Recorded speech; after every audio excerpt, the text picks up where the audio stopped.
주께서 돌아가신 것은 죄와 관련하여 단 한 번 돌아가신 것이고 두 분께서 사시는 것은 하느님을 위하여 사시는 것입니다. 이와 같이 여러분 자신도 죄에서는 죽었지만 그리스도 예수님 안에서 하느님을 위하여 살고 있다고 생각하십시오. 그러므로 제가 여러분의 죽을 몸을 지배하여 여러분이 그 욕망에 순종하는 일이 없도록 하십시오. 그리고 여러분의 지체를 불의의 도구로 죄에 넘기지 마십시오. 오히려 죽은 이들 가운데에서 살아난 사람으로서 자신을 하느님께 바치고 자기 지체를 의로움의 도구로 하느님께 바치십시오.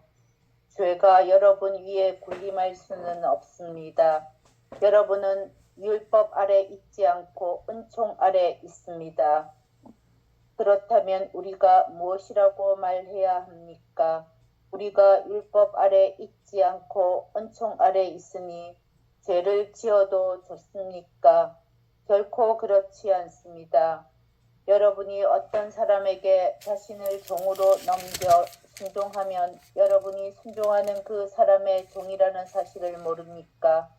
여러분은 죽음으로 이끄는 죄의 종이 되거나 의로움으로 이끄는 순종의 종이 되거나 하는 것입니다. 그러나 하느님께 감사하게도 여러분이 전에는 죄의 종이었지만 이제는 여러분이 전에 받은 표준 가르침에 마음으로부터 순종하게 되었습니다. 여러분은 죄에서 해방되어 의로움의 종이 되었습니다. 네. 제가 로마서를 읽으면서 제가 로마서를 꽤 여러 번 읽었거든요. 근데 지금 로마서를 읽으니까 로마서가 너무 쉬워. 로마서가 그냥 술술술술 그냥 넘어가는. 그래서 로마서가 특별한 성경이 아니고 그냥 나를 얘기하고 있는 성경처럼 너무 쉽게 보여요. 그런 점에서 여러분들도 성경 자체가 어떤 글의 대상, 글로 보면 안 되고 나를 드러내고 있는 하느님의 거울이다. 성경을 보면 뭐가 보여? 내가 보여. 그러니까 성경은 뭐다? 나를 비추는 거울이다. 이렇게 보면서 읽어보시면 좋을 것 같아요. 이제 그런 점에서 그 성인들, 성인 군자들은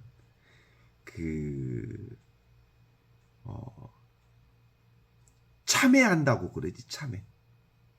참회한다는 것은 원래 나를 들여다본다는 거지. 뭐가 문제가 생겼다 그러면 어디로 돌아와? 원래 자기 자신으로 돌아와. 이게 이제 성인들의 틀이고, 범인들, 어리석은 사람들은 늘 어떤 행위에 대해서, 어떤 대상 경계에 대해서, 자기 행위에 대해서 끊임없이 후회하고 또 후회해. 왜 그럴까? 보통 사람들은 행위를 봐. 대상 경계를 보니까 그것에 대해서 후회하게 돼 있겠죠? 아, 이렇게 했었으면 좋았을 텐데, 저렇게 했으면 좋았을 텐데, 이런 생각을 하게 된다는 거예요. 그런데 참으로 부활한 사람들은, 지금 여기 이 순간을 사는 사람들은 뭔가 내 안에 좀 이상현상이 생겼다? 그러면 뭘 보는 거야? 자기 자신을 보는 거야. 원래 있는 나, 본성의식으로 돌아온다. 이런 얘기죠. 그래서 성인은 참회하고 그리고 범인은 뉘우친다 라는 말이 이제 무슨 말인지 알겠죠? 참회한다는 말은 자기를 들여다보고, 성인 군자는, 보통 사람들은 대상 경계에 대해서 늘 후회한다. 그리고 그런 의미에서 성인은 단 한 번 뉘우치고 범인은 두고두고 뉘우친다 그래. 왜 그러겠어? 부활하신 그리스도를 만난 사람은, 원래부터 있던 나를 한번 탁 보아버리는 사람은 늘 이 자리를 떠날 수가 없어. 늘 여기는 떠날 수 있는 자리가 아니기 때문에. 이건 잃어버릴 수 있는 자리가 아니기 때문에. 가끔 잊어버리기는 하지. 내가 딴 생각에 빠져서. 그러나 잃어버릴 수 없는 자리를 분명하게 깨달은 사람은 단 한 번 이 자리를 딱 보는 순간 이 자리를 잃어버릴 수가 없는 거예요. 그런데 보통 사람들은 뭘 보니까? 자기 행위를 보니까, 경계 대상을 보니까, 오메 이렇게 했어야 하는데 저렇게 해버렸다이. 에메 또 후회해본다. 아따 또 후회해버렸다. 아따 또 잘못해버렸다. 그래. 뭐가 잘못하기는. 행위를 보니까 나의 기준점이 있으니까 나를 기준으로 해서 이건 잘했다, 저것은 잘못했다, 이것은 좋다, 저것은 싫다. 이렇게 하게 돼 있어. 이게 범인과 성인의 차이고, 이게 바로 부활하신 그리스도를 함께 사는 사람과 늘 보는 경계에 끄달린 사람들의 차이라고 말할 수 있지 않겠어요? 그죠?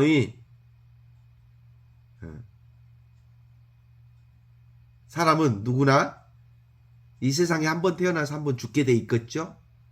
그런데 예수님은 어때? 태어난 적도 없고 죽는 적도 없어. 어디로 사니까? 늘 있는 이 생명으로 사니까. 이게 하늘로부터 내려온 살아있는 생명은 늘 있는 생명이거든. 천지창조 이전부터 있었던 생명이거든. 그 생명을 지금도 살고 늘 이 순간을 살고 있기 때문에 이 순간은 죽을 생명이 아니야. 없어질 생명이 아니야. 사라질 생명이 아니야. 그쵸? 그런데 이제 일반인들은 뭘 자기 생명으로 봐? 육체를 자기 생명으로 보니까 태어났다 죽는다 그래. 그러니까 일반 사람들은 생일이 있고 죽는 날이 따로 있다고 보지. 그래서 진짜 여기를 깨달은 사람들은 생일날이 있어 없어? 난 난 적이 없는데 뭔 생일날이 있다냐? 매일 매 순간마다 내 생일이제? 그제? 그죠? 매 순간마다 생일을 사는 거죠. 그래서 6장 10절을 보면 이렇게 나오잖아요. 그분께서 돌아가신 것은 죄와 관련해서 단 한 번 돌아가신 것이고 그분께서 사신 것은 하느님을 위하여 사신 것입니다. 이렇게 말하고 있잖아요. 예수 그리스도를 얘기하는 거예요. 깨달으신 분, 지금 여기를 사신 분, 영원한 생명을 사시는 예수 그리스도. 그분이 지금 그 예수 그리스도를 믿는 우리의 나를 얘기하고 있는 거예요. 아시죠? 그러니까 나는 죄와 관련해서 단 한 번 돌아가신 것, 오고 가는 것, 육체는 단 한 번 왔다 가는 거잖아요. 경계 대상은. 그러나 그분께서 사신 것은 하느님을 위하여 사시는 것입니다. 예수 그리스도가 사는 건 지금 여기를 사는 거니까 원래 있는 나를 사는 거고 현존을 사는 거야. 현재 지금 있는 이거. 없이 계시는 하느님. 다만 알지 못하는 이것. 이 본성의식으로 살기 때문에 그 얘기를 하고 계시는 거잖아요. 어때? 동의하십니까? 그러면 이거 한번 다시 한번 느껴보기 한번 해볼까? 자기 몸 느낄 수 있어요? 없어요? 자기 몸 느낄 수 있죠? 자기 몸 느껴져요? 안 느껴져? 소피아 느껴지죠? 그래. 느끼는 놈 있어요? 없어요? 자기 몸을? 있죠? 그게 바로 그리스도야, 그리스도. 내 몸을 느끼고 있는 그놈이 그리스도야. 그게 바로 나야. 진짜 나야. 태어나지도 않고 죽지도 않는 하늘로부터 내려온 살아있는 생명이 바로 그 생명. 이게 우리는 그 생명으로 살아. 누구나 다. 하느님의 생명으로. 자기 몸을 느끼는 이 생명, 이 존재, 이 의식. 자기 몸을 느끼는 이것은 느껴져요? 안 느껴져요? 안 느껴져. 안 느껴지는데 어때? 느껴져. 안 느껴지는데 안 느껴지는 이것이 모든 걸 다 느낀다고. 이게 그리스도의 생명이라고. 그거 이제는 분명하지요? 모양도 없는 것이, 느낌도 없는 것이, 향기도 없는 것이, 잡을 수도 없는 것이, 알 수도 없는 것이. 그죠? 알 수도 없는 것이. 이게 다 알아보라. 이것이 다 봐보라. 이것이 다 들어보라. 그것으로 우리는 맨날 이것으로 산다니까. 영원한 생명인 이게 진짜 나라니까. 어때요? 미사에 참여할 때도 뭘로 참여해? 이 그리스도로 참여하는 거야. 참여한다. 미사에 참여한다. 참내한다. 미사의식에 참내한다. 누가 참내하는 거야? 내 몸이 참내하는 거요. 보이지 않는 이것이 참내하는 거야. 보이지 않는 이 그리스도가 미사에 참여하는 거죠. 그래서 지금 여기 이 순간에 있어라. 지금 현존하라 말은 지금 나로서 존재하라. 나로서 나답게 내가 되어서 존재하라. 이게 지금 여기를 사는 우리의 특징입니다. 그래서 바로 우리가 대상 경계를 끄달리면 어때? 오고 가는 놈을 보게 되면 기분 나쁘기도 하고 기분이 좋기도 하고 성질나기도 하고 안 성질나기도 하고 그래. 그런데 이것으로 살면 늘 비추고 있는 이것, 늘 보고 있는 이것으로 살면 어때요? 어떤 상황에 있던 내가 안정되어 있지. 그쵸? 나는 움직이지 않는 거니까. 나는 위치 없는 참사람으로서 어떤 변화도 없으면서 모든 변화를 다 알아보라. 나는 움직이지 않으면서 모든 움직임을 다 알아보라. 나는 어떤 느낌도 없으면서 모든 느낌을 다 알아보라. 알아보라. 다 느껴보라. 다 봐보라. 다 알아보라. 이 전지전능한 나를 산단께. 그죠? 이거 이제 알았어? 어릴 때부터 늘 이걸로 살았어. 누구나 다. 그래서 6장 10절에 보면 그분께서 돌아가신 것은 죄로 말미암아 단 한 번 돌아가신 것이고 그분께서 사신 것은 바로 지금 여기 있는 하느님을 위해 사는 것입니다. 이렇게 얘기하죠. 그래서 그분의 죽으심과 살으심은 동떨어진 사건이 아니에요. 축사망 이퀄 축부활이야. 내 개인적으로 산다는 이 생각을 탁 내려놓으면 이 몸뚱아리 개체의식을 딱 내려놓으면 축부활 전체 의식인 그리스도 의식으로 살게 돼. 그리스도의 생명으로. 그래서 축자를 쓰기 좀 그렇다. 죽음 이퀄 부활이다. 이렇게 얘기할 수 있어요. 그 얘기는 뒤집으면 무슨 뜻일까요? 죽음과 삶이 따로 없다. 우리는 늘 영원한 생명을 살고 있을 따름이다. 이렇게 얘기하죠. 그래서 늘 순간순간 우리는 죽고 살고를 반복하잖아요. 지금 우리 들숨 날숨 들숨 날숨 이게 뭐예요? 죽고 살고 죽고 살고. 근데 이게 죽고 살고가 따로따로 있는 게 아니라 들숨 날숨이 동시에 이루어져. 그쵸? 하루도 잠자는 게 죽는 거고 잠잤다 일어나는 게 사는 거잖아. 죽고 살고를 계속하지. 매 순간순간 죽고 살고는 따로 있지 않아. 삶이고 죽음이고 죽는 것이 삶이. 그러니까 어떤 것도 존재하지 않는 거야.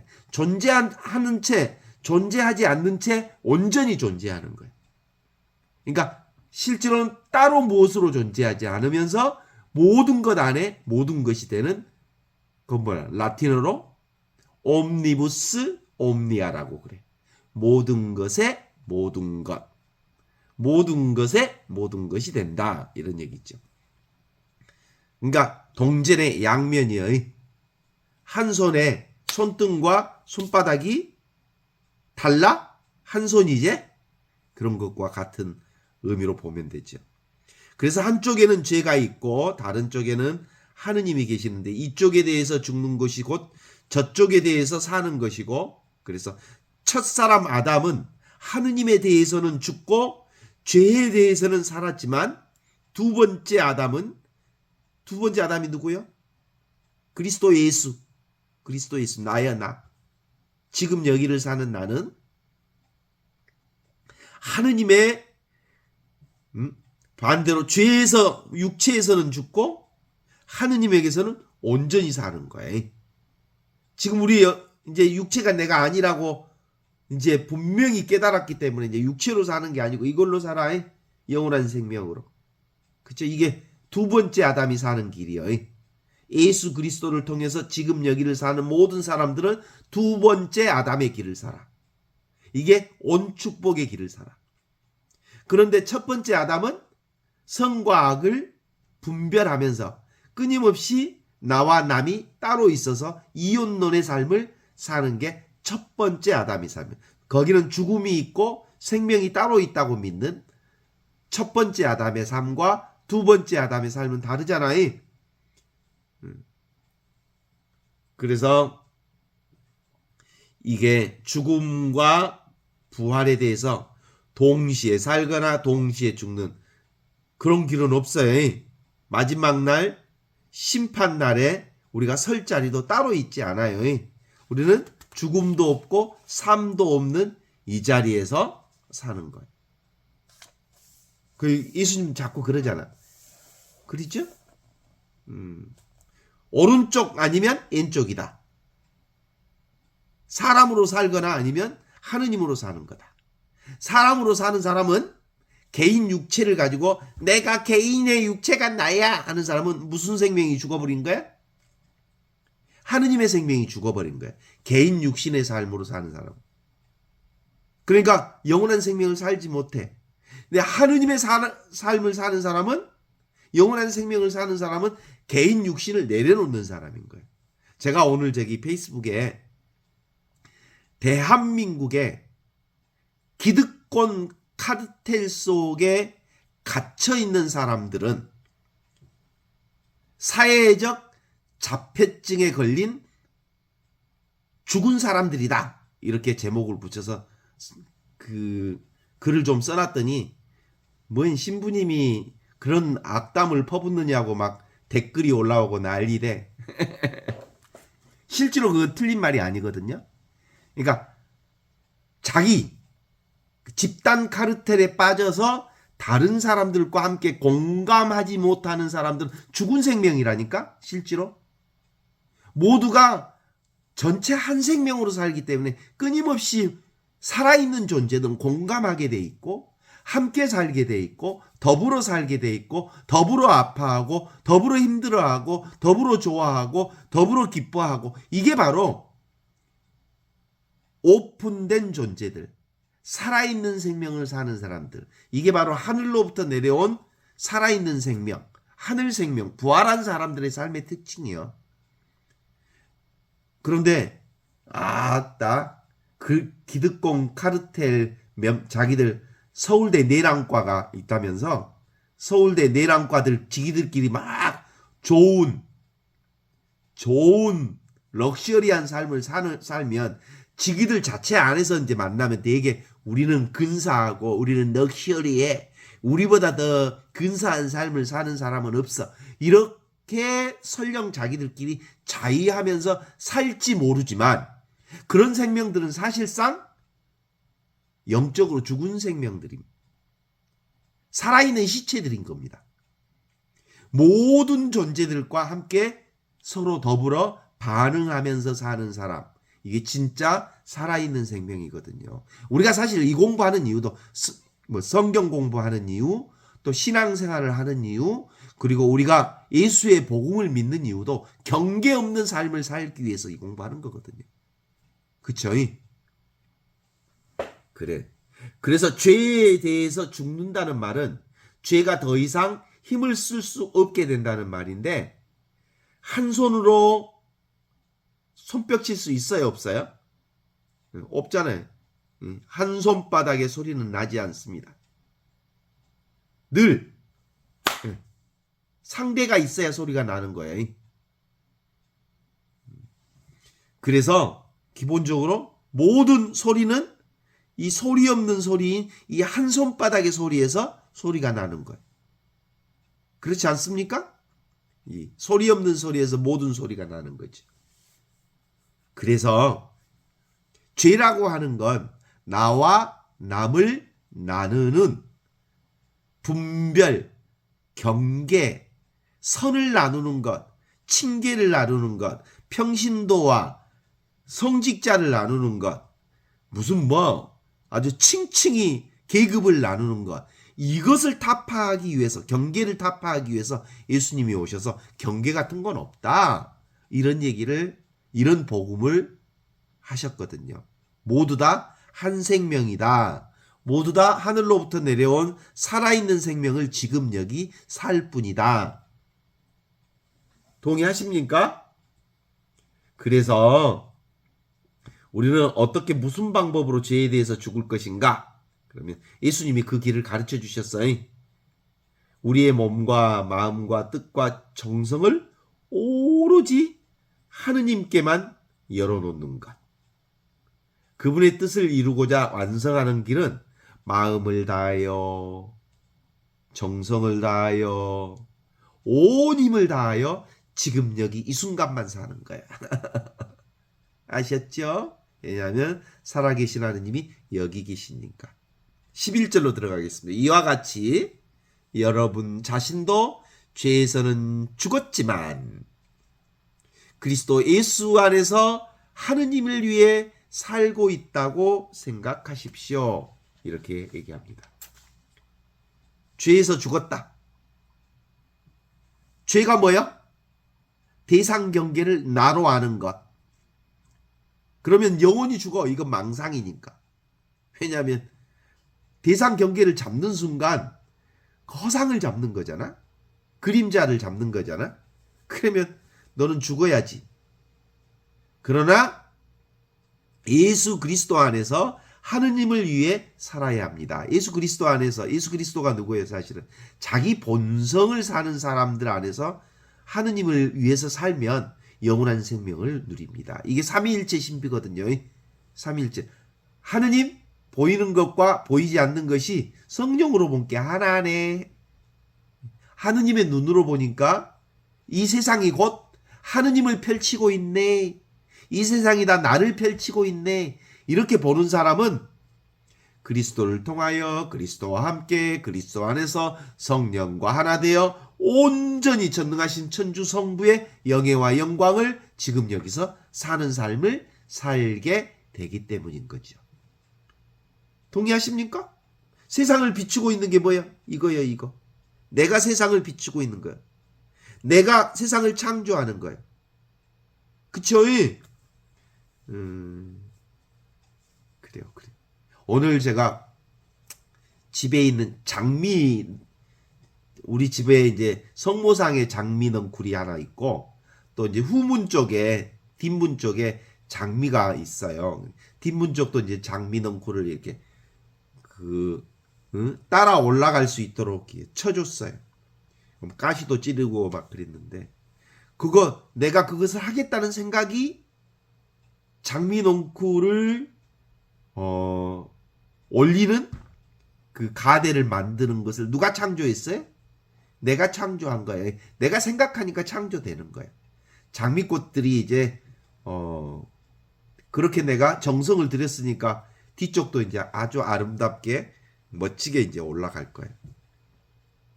비추고 있는 이것, 보고 있는 이것, 기억하고 있는 이것, 듣고 있는 이것, 이와 같이 본래 있는 이것이 모든 것을 창조해. 창조하니까 창조된 피조물들이 드러나는 거지. 창조주 없이 피조물이 있을 수가 없어. 그러면 창조주가 누구야? 나야, 나. 의식하는 나. 의식하는 이것이 창조주고 의식되어지는 대상이 피조물이야. 그런데 창조주와 피조물이 성령으로 보니까, 하느님의 안목으로 보니까, 눈앞에 이것으로 보니까 오메오메, 그것이 다 둘이 아니고 하나네. 온통 이 하나로 움직이네 라는 것을 알게 된 거요. 어때? 동의하십니까? 그래서 죄에서 죽고 하느님에 대해서 살기를 힘쓰라는 말이 바로 뭘까요? 이 개인에게서 죽고 지금 여기 보는 이것으로 살라 이 말이야. 보는 이것은 영원하다고. 그죠? 이게 이제 아주 분명할 거야. 내가 3년 내내 4년 내내 맨날 이것만 얘기했는데 이게 분명하지 않을 수 있겠어? 자신에 대해서 죽고 하느님에 대해서 산 자라고 하는 게 바로 이걸로 사는 거예요. 내가 창조하면서 내가 피조물을 창조하는 창조주로서 피조물과 창조주가 이렇게 하나로 드러나는 이 세상을 내가 경험한다 이런 거죠. 이와 같이 여러분 자신도 죄에 죽었지만 그리스도 예수 안에서 하느님을 위해 살아있다고 생각하십시오. 사람은 자기 생각하는 대로 순간순간 자신의 삶을 만들어가고 있다. 이렇게 볼 수 있어요. 이 사실을 깨달아 알고 있는 사람은 진짜 매우 드물어요. 너무 쉬운데 너무 드물어요. 모르는 사람이라고 해도 자신이 모르는 가운데 제 생각대로 자신의 삶을 창조하고 살아요. 자기가 창조주이고 자기가 만든 피조물을 경험하면서 살아요. 어때? 그죠? 모르는 사람도 지가 창조하고 지가 만들어낸 그래서 자승자박하고 살아. 그 성경에 보면 12해 동안 하열병을 앓고 고생했던 여인이 예수님의 옷자락에 손을 대기만 해도 자기 병이 나을 거라는 생각을 했어. 뭐 한 거야? 창조했어. 옷을 잡으면 나을 거라는 생각을 했다니까? 자기가 창조했다니까? 그랬더니 어떻게 됐어? 지 생각대로 하열병이 나왔어. 그랬더니 예수님이 뭐라 그래? 네 믿음대로 그렇게 되었느니라 그래. 그죠? 죄에 대해서 죽겠다고 생각하는 동안 아직 죽지 못하는 거야. 난 죄에 대해서 개인으로 살지 않아야지 라는 생각을 하는 순간 생각뿐이에요. 그쵸? 죄에 대해서 죽었다고 할 때 비로소 죄에 대해서 죽는 거예요. 내가 죄에 대해서 죽겠다라는 의지를 펴는 순간 그는 죄에 대해서 죽지 않았어. 자기가 죄에 대해서 죽었다고 믿을 때 그는 죄에 대해서 죽은 거야. 생각으로 하지 말라는 얘기는 바로 그거야. 나는 이제 개인으로 살지 않아야 쓰겠다라는 것은 지 생각이에요. 의지. 내가 따로 있고 이 따로 있는 내가 나는 개인으로 살지 않겠다는 의지를 편 거예요. 그런 건 생각일 뿐이에요. 나는 이미 없어. 나는 이미 죽었어. 라는 것을 믿을 때 비로소 나는 개인으로 죽고 영원한 생명을 살고 있는 거예요. 어때? 이해가 돼? 안 돼? 아직 나자로가 무덤 안에 있을 때 예수님이 아버지께 당신 청을 들어달라고 기도하지 않고 언제나 그러셨듯이 당신 말을 들어주신 것에 대해 아버지께 감사드립니다. 이렇게 기도하면서 기도하셨어. 이미 받은 줄 믿고 드리는 기도가 바로 지금 이 생각을 뛰어넘어 지금 여기를 사는 거예요. 내가 뭘 하겠다가 아니고 이미 하느님께서 그렇게 나에게 해 주시고 있다. 이미가 들어가야 돼. 이미. 그건 생각을 뛰어넘는 자리라고 말할 수 있죠. 그래서 12절 읽어보겠습니다. 그러므로 죄가 여러분의 죽을 몸을 지배하여 여러분이 그 욕망에 순종하는 일이 없도록 하십시오.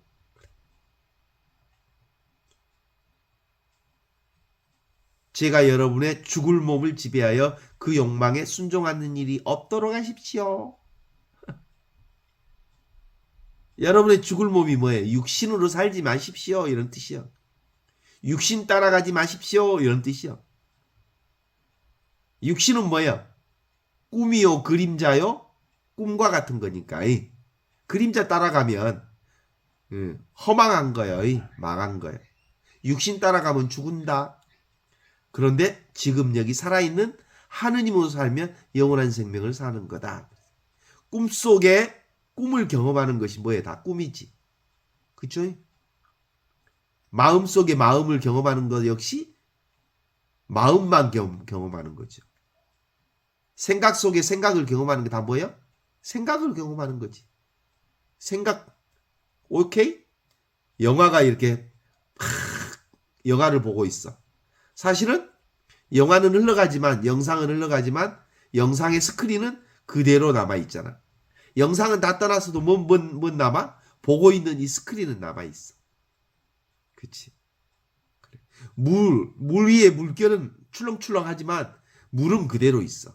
바다의 파도는 온갖 모양을 다 치지만 그냥 바다일 뿐이라는 것과 똑같은 거야. 그런데 물결을 잡으면, 파도를 잡으면, 생각을 잡으면, 마음을 잡으면, 꿈을 잡으면 다 허상을 잡는 거야. 오고 가는 거 잡지 말라 이거야. 그래서 죄가 여러분의 몸을 지배하여 그 육신, 눈에 보이는 경계 대상을 순종하는 일이 없도록 하십시오. 육체를 순종하는 일이 없도록 하십시오. 그림자 따라가는 일이 없도록 하십시오. 생각 따라가는 일이 없도록 하십시오. 우와. 이렇게 바울 사도가 그 쓴 로마서가 이렇게 쉽게 읽혀진 적이 있어? 말 따라가니까 모르겠지. 근데 이거 보니까 금방 알겠지. 그래 안 그래? 결국은 뭔 뜻이야? 일체 유심조를 얘기하는 거야. 사실상 마음만 경험하고 있는 거지. 어때요? 요즘에 막 김문수하고 한덕수가 단일화한다고 난리밥석을 펴더만. 김문수 한번 떠올려봐. 그 빼짝 말은 원래 거기 저기 노동운동에 아주 최전선에 쓴 사람인데. 그러고 한덕수하고 이제 붙었는 모양이야. 아마 결국 누가 이길 것 같아? 김문수가 이기겠지. 다 어디서 떠오르는 그림자들이야? 여기 눈앞에서 떠오르는 그림자들이야, 그림자들. 누가 지금 한덕수와 김문수를 눈앞에 떠올리고 있어? 내가 떠올리고 있어. 그러니까 나의 창조물들이지. 피조물들이지, 피조물들. 내가 창조하고 내가 만들어 놓은 피조물들은 지금 내가 빛을 쪼이니까, 내가 의식하니까 있는 것들이란 말이야. 모든 것은 다 내가 창조하니까 창조되고, 내가 생각하니까 생각되어지고, 내가 의식하니까 의식되어지고, 내가 보니까 보여지고, 내가 들으니까 들어지는 거고, 내가 경험하니까 경험되어지는 거라는 그런 경험하는 나, 보고 있는 나, 의식하는 내가 분명해야 되는데 자꾸 보여지는 김문서가 어쩌고 저쩌고 한덕수가 어쩌고 저쩌고 그것에 끄달리면 인생사 힘들어. 그치? 그래서 뭐라고 한 거야? 망상에 빠지지 마라, 생각에 빠지지 마라, 그림자에 빠지지 마라, 허상에 빠지지 마라, 오고 가는 놈에 빠지지 마라. 늘 있는 놈 갖고 살아라. 망상을 잡으면 망상에 잡혀. 한덕수가 미아 죽겠다 하고 미아 죽겠는 한덕수를 잡으면 사실은 내가 미아 죽겠는 한덕수에게 잡혀있는 상태야. 알겠지라. 그냥 미울 뿐이지 미아 죽겠다 하고 잡지 말라고. 요즘에 저기 요한나 씨는 이낙연이를 엄청 미워한다네. 이낙연이가 미울 뿐. 이낙연이 미운 이낙연을 잡지 마. 그러면 미낙연이한테 잡혀버려. 그래서 보는 내가, 듣는 내가, 아는 내가 바로 뭐야? 본성의식으로서 창조주라는 거예요. 나머지 것들은 다 경계 대상으로서의 피조물이고 내가 만들어낸 것들이야. 이걸 내가 만들어낸 것들한테 끌려다녀. 왜 피조물들한테 끌려다니냐 이거지. 이게 우리 삶의 아주 중요한 자존감이라고 말할 수 있어. 진짜 자존감은 참나로 사는 자존감이에요. 진짜 나로 사는 자존감. 이게 진짜 자존감이라고. 위치 없는 참사람. 진짜 내가 분명하면 구원을 살지만 대자유를 살지만 오고 가는 그림자에 끄달리면 그러면 시끄라 인생이 시끌박적해. 시끄럽다이 시끄라이. 어째 그렇게 시끄럽냐? 네가 자꾸 여기저기 붙들고 사니까 시끄럽지. 뭐가 시끄럽냐? 아무리 시끄러봐라. 내가 시끄러운가? 그래서 지금 보고 있는 이 의식은 허공돌이처럼 텅 비어 있으면서 모든 것을 다 보고 듣고 느끼고 하는, 이게 바로 진짜 나, 위치 없는 참 사람으로서의 나를 살고 있는 거거든요. 13절에 보면 이렇게 나옵니다. 여러분의 지체를 불의의 도구로 삼지 마십시오. 오히려 죽은 이들 가운데서 살아난 사람으로서 자신을 하느님께 바치고 자기 지체를 의로움의 도구로 하느님께 바치십시오. 불의의 도구, 의로움의 도구 이렇게 나오네. 그죠? 이제 알겠지? 불의의 도구로 사용한다는 것은 눈에 보이는 것 붙들지 마라 이런 뜻이야. 눈에 보이는 것을 내 것이라고 자기 동일시 하는 순간 나는 그것에 붙들려서 살게 된다. 그거 잡지 마라. 그거 잡으면 그것에 넘어진다. 이런 얘기를. 어떤 것도 잡지 마라. something 또는 a special thing, 어떤 특별한 것이라고 생각해서 그걸 붙들지 마라. 사람도 잡지 마라. 돈도 잡지 마라. 명예도 잡지 마라. 그 어떤 것도 잡지 마라. 그걸 잡는 순간, 그것을 내 것으로 삼는 순간 그게 뭐라고 성경은 얘기해? 불의의 도구에 나를 넘겨두는 거다. 이런 뜻이. 오고 가는 경계 대상에다가 나를 팔아버리는 거다. 이런 거예요. 오히려 죽는 이들 가운데서 살아난 사람으로서, 죽은 이들 가운데서 살아난 사람이 누구예요? 부활하신 그리스도. 지금 있는 이거. 여기에 자기 몸을 바쳐라. 그래. 의로움의 도구로 삼아라. 모든 것은 하느님의 것입니다. 라고 봉헌하면서 살아라. 아무것도 내 것이란 도무지 없습니다. 라고 의로움의 도구, 하느님의 것으로 바치십시오. 이 순간을 사십시오. 이런 얘기를 하시는 거죠. 어때요? 우리는 지금 여기 이 순간 현존하는 이러함, 이와 같음, 이것으로 살지. 이 순간의 이와 같음이 뭐예요? 정해져 있지 않아, 이건. 나는 정해져 있지 않습니다. 나는 소리가 나지 않습니다. 나는 늘 이 순간, 찰나찰나 순간순간 어떤 것으로 정해져 있지 않지만 모든 것을 경험하는 나입니다. 이게 이제 무의정법으로 사십시오. 이런 뜻이. 그래야 하느님께 봉헌한 사람이 되는 겁니다. 자기를 고집하지 마십시오. 이런. 어떤 것도. 그래서 이제 그 상선약수라고 그러잖아. 물이 최상의 선이라고 말할 수 있었던 것은 뭐 때문에 그렇게 얘기하는 거죠? 물은 자기를 고집하지 않아. 네모낸 그릇에 담기면 네모가 되고, 동그란 그릇에 담으면 동그라미가 되고, 항아리에 담으면 항아리 모양이 되고, 그래서 자기 자신을 고집하지 않아서 늘 최상의 삶을 산다. 그래서 상선약수라는 거예요. 그래서 우리도 물처럼, 바람처럼, 구름처럼, 그리고 조건 따라, 상황 따라, 흐름 따라, 느낌 따라 그냥 오면 오는 대로, 가면 가는 대로 그렇게 나를 내어 놓는다. 무골호인처럼 사시라 이 말이요. 무골호인. 그쵸? 그건 어떤 사람이 그게 가능하냐면 대상 경계를, 눈에 보이는 모든 것들을 참으로 사랑하는 사람만 가능한 거야. 붙잡지 않으면서 그걸 소중하게 여기는 사람. 요즘에 저기 부활, 톨스토이의 부활을 읽으면서 오미 진짜 처음 톨스토이의 부활을 읽으면서 주인공 누구지? 예. 주인공과 카프카가 얼마나 순수하고 이쁜 사랑을 하는지 몰라. 그래가지고 소유하는 사랑으로부터 완전히 자유로운 상태에서 정말 가슴 뛰는 사랑을 하거든. 그죠? 진짜 순수한 사랑을 했거든.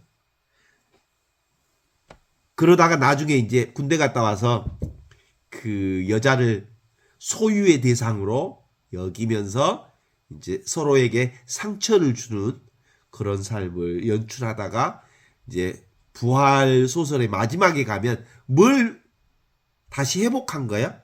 순수한 사랑. 어떤 것도 소유하지 않는 그 사랑을 회복하게 되는 것에 관련한 부활이라고 하는 것으로도 읽어볼 수 있지 않을까? 요즘에 부활을 읽으면서 결국은 순수를 회복하는 거예요. 그죠?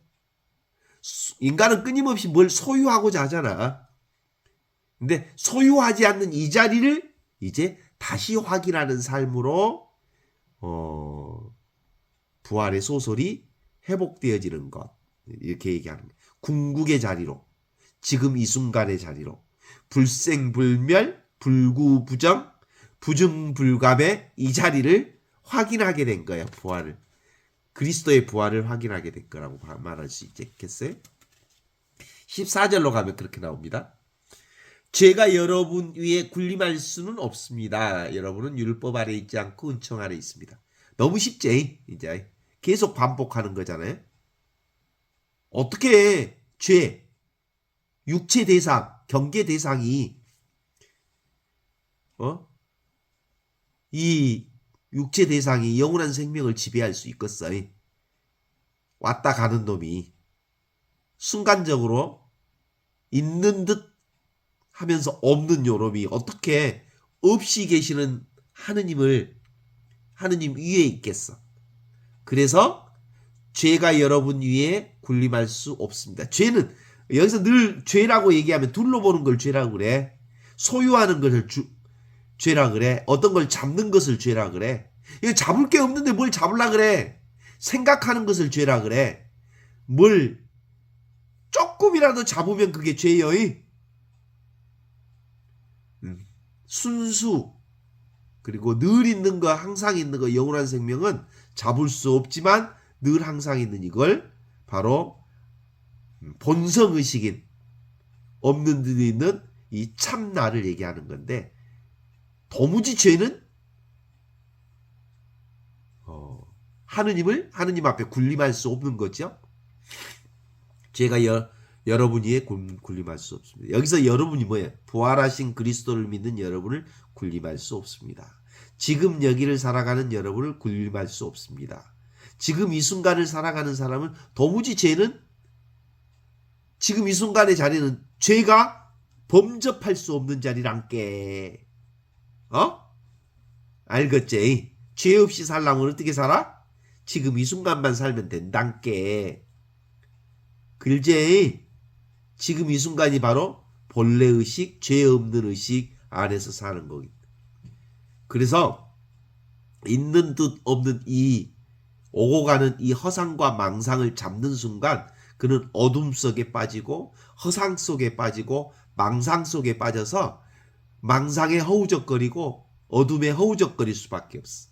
그걸 잡으니까. 그래서 모든 허상과 망상과 어둠은 다 어디서 나오는 거야? 지금 여기 있는, 보고 있는 이 빛에서, 그리스도의 빛을 통해서 나오는 거예요. 빛이. 그래서 어둠은 빛을 이길 수 없습니다. 이렇게 말하는 거예요. 그래서 여러분은 율법 아래 있지 않고 은총 아래 있습니다. 율법은 뭐야? 인간의 행위. 율법, 지가 뭘 잘났다고 뭘 하는 행위를 율법이라고 그래. 법치주의, 요즘에 저기 대법원장 누구? 희대의 사기꾼 조희대. 예? 법치주의 자랑하고 법치주의에다가 목을 힘 좀 주고 살다가 신세 망친 것 같아. 그죠? 우리는 사실은 법관들의 지배를 받는 게 아니라 법을 존중하는 사람들이지. 법관들이 우리를 어떻게 지배해? 그죠? 지가 뭐. 그래서 인간의 행위에 구원이 있지 않고 하느님의 은총 안에 구원이 있습니다. 지금 여기에 구원이 있습니다. 성령 안에만 구원이 있습니다. 지금 이 순간 여기 안에만 구원이 있습니다. 이렇게 얘기하고 있죠. 이게 14절 얘기지 않습니까? 예, 어떻습니까? 아무리 좋은 생각이라도 생각으로만 남아있으면 그것은 그냥 관념일 뿐이요. 행함이 없는 믿음이 죽은 믿음이라고 했듯이 실천 없는 관념 역시 생명력이 없는 거예요. 지금 여기서 실천할 때 살아계신 하느님이 지금 여기서 숨 쉬는 거죠. 그러니까 예수님의 옷자락만 만져도 병이 나으리라는 생각을 한 여인은 그 생각을 실천으로 옮겼기 때문에 병이 나온 거예요. 그죠? 그래서 비로소 그의 생각이 힘을 가지게 된 거예요. 이거 보통 이제 시크릿 가든에서 주로 얘기하는 거예요. 보통. 생각이 창조한다. 여기까지는 얘기해. 생각이 창조하는데 그 생각은 어디에 있는 생각이냐면 본성의식인 원래부터 있는 이 의식을 통해서 분별의식이 창조의식으로 드러나는 거거든. 그러니까 모든 분별의식은 이 본성의식, 지금 여기 있는 이 본성의식을 통해서 드러난다고 말할 수 있거든요. 죄에 대해서 죽고 하느님에 대해서 살았다고 생각한다면 구체적으로 그렇게 살아야 합니다. 구체적으로 어떻게? 지금 여기 이 순간 현존을 살아야 합니다. 내 손을 죄에 넘겨두면 불의의 병기가 되지만 내 손을 하느님께 드리면 의로운 병기가 될 수 있지 않습니까? 그죠? 나를 누구한테 맡겨? 지금 이 순간에 나를 던지라고. 생각으로 살지 말라고. 그러면 순간순간 하느님이 알아서 나를 써먹은다고. 그러면 하느님이 나를 잘 써먹은다고. 잘 써먹어요. 내가 써야 잘 쓰겠냐? 하느님이 써야 잘 쓰겠냐? 하느님이 쓰면 잘 써. 그지? 그럼 하느님이 어디 있냐? 지금 여기 있잖아. 이 순간에 나를 던져. 이 순간순간에 나를 온전히 봉헌해. 네 대가리로 살지 말고. 대가리는 늘 진실을 가리니까. 생각은 내려놓고 그냥 삶에 나를 온전히 봉헌하고 맡겨라. 이런 얘기를 하는 거죠. 그래서 우리의 몸은 그 욕심에 순종하면 어때요? 욕심에 끄달리게 돼 있죠. 그런데 지금 이 순간에다가 넘겨놓으면 하느님이 나를 욕심에 이용하지 않고 하느님의 영광을 위해서 써먹어요. 그리스도를 통하여 그리스도와 함께 그리스도 안에서 성령과 하나 되어 전능하신 천주 성부께서 당신의 영광과 영예와 영원한 생명으로 우리를 인도하시고 써먹는다는 것 분명히 아시면 될 것 같아요. 이게 현존 영성이고 이게 관상 영성이고 지금을 사는 영성이에요. 15장 읽어보겠습니다. 15절. 그렇다면 우리가 무엇이라고 말해야 합니까? 우리가 율법 아래 있지 않고 은총 아래 있으니 죄를 지어도 좋다는 말입니까? 아니다. 결코 그렇지 않습니다. 여러분이 어떤 사람에게 자신을 종으로 넘겨 순종하면 여러분이 순종하는 그 사람의 종이라는 사실을 모릅니까? 여러분 죽음으로 이끄는 죄의 종이 되거나 의로움으로 이끄는 순종의 종이 되거나 할 것입니다. 어떻게 살아야 돼? 무엇으로 살아야 돼? 율법 아래 있지 않고 은총 안에 있으니 죄를 지어도 좋습니까? 라는 얘기에 육체로 살아도 좋습니까? 눈에 보이는 것을 꼭 잡고 집착하면서 살면 잡으면 잡힌다. 뭐 이 얘기는 너무 많이 들어가지고 이제 안 잡을 수 있을 텐데. 그럼 말로만 잡으면 잡힌다는 말면 또 잡아. 돈을 잡으면 돈에 잡히고, 물질을 잡으면 물질에 잡히고, 명예를 잡으면 명예에 잡히고, 눈에 보이는 경계 대상을 잡으면 경계 대상에 잡히고, 늘 허상과 망상에 잡힐 수밖에 없는 한계를 노출하게 되어 있으니 여러분이 어떤 사람에게 자신을 종으로 넘겨져 순종하면 여러분이 순종하는 그 사람의 종이 될 겁니다. 그러니까 여러분은 죽음으로 이끄는 죄의 종이 될 것이요 아니면 의로움을 이끄는 순종의 종이 되겠소? 라는 양자택일을 요구하는 거예요. 지금을 살라요? 아니면 생각으로 살라요? 이런 뜻이야. 아니, 성경이 이렇게 쉽다는 걸 이제 보게 되지요. 이게 뭔 뜻이야, 사실은? 인간의 말로 살 거요? 아니면 하느님의 말씀으로 살 거요? 인간의 생각으로 살면 죽고, 하느님의 말씀이 눈앞에 있는 지금 여기로 살면 영원한 삶을 사는 거다. 지금 여기를 산다는 것은 따로 어떤 것을 잡지 않고 있는 그대로 사는 걸 얘기합니다. Nothing.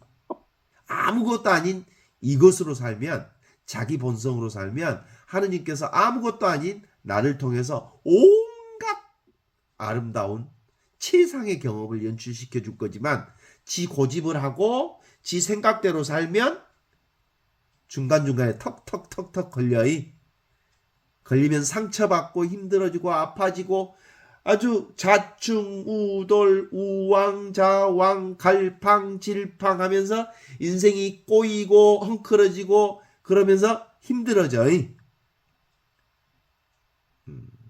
그래서 기본적으로 인간의 말은 하느님을 지금 여기를 거스리고, 하느님을 따라 사는 것은 인간을 거스리는 거야. 그렇지 않습니까?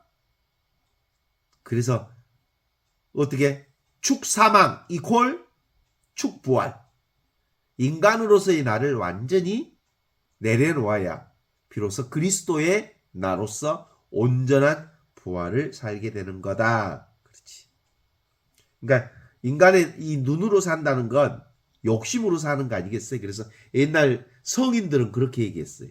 눈을 위해 살면 늘 눈이 뭘 향해? 밖으로만 향하잖아요. 눈이. 그래서 성인들은 눈을 위해서 살지 않아. 그래서 성인들은 늘 배를 위해서 사는데, 배는 받아들임, 더 깊이 받아들임, 순종하기, 받아들이기, 그리고 내 안에서 흡수하기.